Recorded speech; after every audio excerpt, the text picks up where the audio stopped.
few things are more oppressive in a person's life than the opportunity that lies before us, and that we still do not dare to touch. Before anything actually happens, we already project defeat ahead of us. We see the mistakes, the shame, the disappointment. Thus the future stops being a possibility and becomes a threat. And while we remain motionless, a silent judgment slowly forms within us. Perhaps we are not even worthy of what we desire. The power of trying does not lie in guaranteeing success.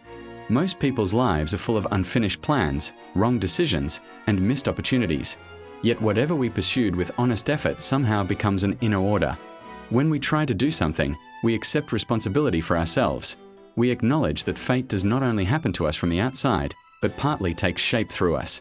This realization in itself has a liberating force. Non-action, by contrast, always turns into a kind of penance.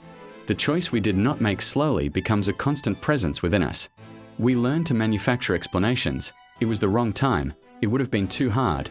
Others are better than we are. Yet deep down the awareness remains. We did not even give ourselves a chance. This neglect toward ourselves is often more painful than any outer failure. What goes wrong can often be repaired. What we never attempted remains an absence forever. Trying, then, is not merely a tactic but a moral stance. It means accepting our own fallibility while still choosing to stake ourselves. Whoever acts becomes vulnerable, but also becomes free, released from the chain of what if. In every attempt lies the possibility of failure, but also the promise of self-knowledge. We discover what we can do and what we cannot. This knowledge is often worth more than any outward victory.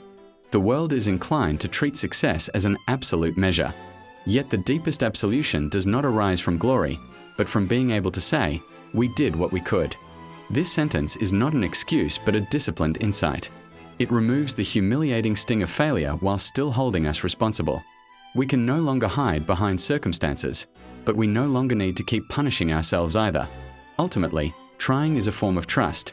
Trust that effort has meaning even if the world does not applaud it. Whoever understands this begins to view their own life differently. They may not avoid every defeat, but they can avoid the heaviest burden of all, the weight of omission. And perhaps it is precisely this quiet inner release from which the greatest courage is born, to try again and again.